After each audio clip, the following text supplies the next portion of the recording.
Latin America they call it temazcal, where it's basically like like they put these hot rocks, they heat these rocks, and they put them in the middle, and then they pour the water on it, and then it's like a ceremony.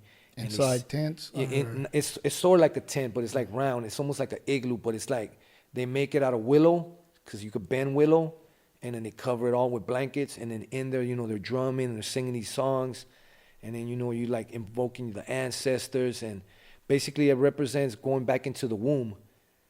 So you go back into the womb, Mother Earth, and then you sweat, and then a lot of things happen in there, like it's psychological too, because you start hearing voices in your head. Like me, that's my experience. I don't know if everybody like me. I'm in there, and all my problems, like all my demons, come out in round one, because it was hot as fuck. How long is round one? Maybe about 20-25 minutes. It's hot as fuck. So the whole sweat's about like 2 hours. Because in between they take a break. They open up the door, and while they're bringing in the next set of rocks. So every round is getting hotter and hotter.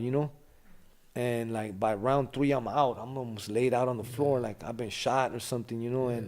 And that's what I'm saying. Like it's like to me, it's like a test, because some people tap out, but you're not allowed to tap out with the homies, because that's like almost like a sign of disrespect. Like, nah, we're in here because basically you go in, like the way the way I learned it from them. They're in there to suffer and so you're in there suffering. You're in there like for the ones that were here, the ones that are here now, and the ones that are yet to come, and your ancestors and all this stuff. You're hearing all these things, but all your problems pop out right there for me. And I feel like they were in the sweat lodge with me, And then like I said, they ran that sweat for my sister. So man, we're here to sacrifice, and they kept on bringing on my sister, and it was beautiful. It was hard. It was, man, that's one of the hottest sweats I ever been in. Like I can name 3, and that was one of the one. It was hot as fuck, and it took everything out of me, everything. Like basically almost dragged me out of there after it was done. And then it was right next to the ocean, so we just go jump into the ocean. Yeah. And it's crazy because 9 months later, my sister had her son, Matias, and we always call him the Sweat Lodge baby. Wow. Yeah, 9 months later, exactly. So, and it was things like that, like spirituality started coming into the picture, And I already had been initiated into the Afro-Cuban religions, one by way of Nigeria, the other one by way of the Congo, Angola, whatever. And they were giving me hope. I was new, so I was like, well, what does it say? What the God's talking about? Am I straight? Oh yeah, if you do this, if you do that, and but it's full of like charlatans too, So, but me, I'm a reader. I like to read and study, So I started like, studying and found out that it's real practical. Just because it's like it's Yoruban or it's spoken in Nigerian, you're hearing all this shit. You're like, the fuck are they saying? It sounds like how somebody would say, he's talking Chinese or what?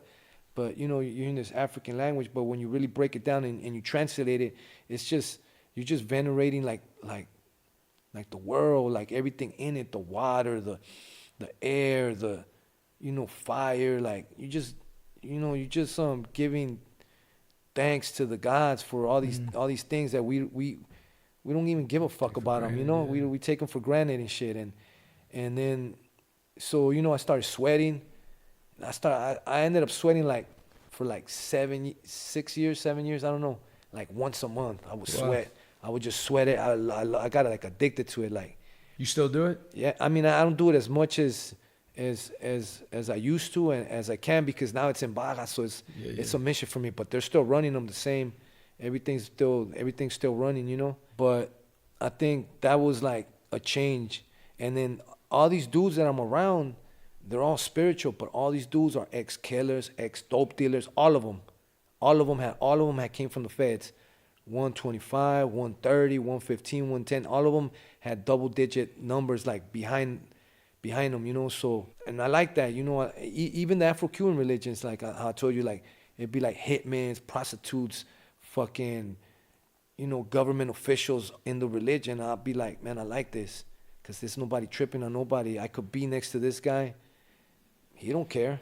And now I'm homies with a fucking governor's assistant, and now my boy's a cop right here. And now this shit, I'm using all this shit to my advantage now. Like, it's keeping me up on game because I'm still a fugitive. I'm still got all these issues still going on, but now it's like, now they're my people, and now they're like giving me insight and hey, well, look, it's about to get hot right now. There's this and that, or I just listen without asking, and I hear things, you know, and I'm like, oh shit, it's time for me to, you know, go underground again for a little bit, or whatever, you know. In your life, I see you did a lot of soul searching, Yeah. trying to find direction. Have it ever been that moment in that 15 years where you thought it was over with? Yeah, it's coming up, but I still have problems, so I still have to keep that. I have to keep that in the cut just in case I needed Plan B.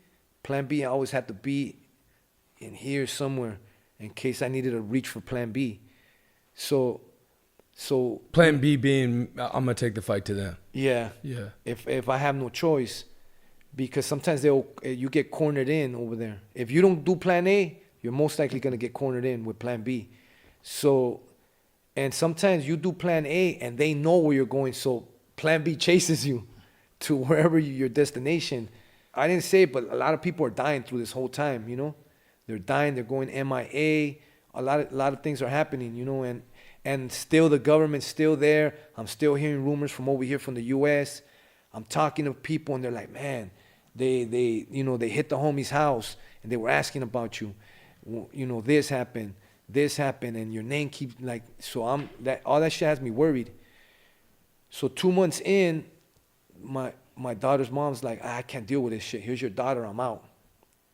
So now I have a baby girl, and now I'm like, now it's like I have the thing in the diaper bag with my daughter. I'm on the stroller with the shit right there. Like and that's when I go out, because I'm not really trying to go out. You know, only when I have to and With a move pistol around. in the baby bag, right? Yeah, the thing in the baby Yeah. bag, in the diaper bag.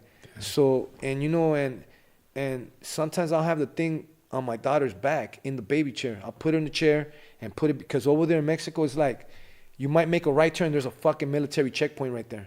They have like makeshift checkpoints everywhere, you know, so you never know. So I would wing it, man. Like, I'll go like on gut instinct. Do I keep it on me right next to me? Or should I get through this part? If I can make it across this part, then I'll pull it out and I'll have it with me. So I'll like try to be I'm sorry strategic for like that. but do you know at this point specifically who it is that's coming for you? Yeah. You know who they are. Yeah. There's, and then it's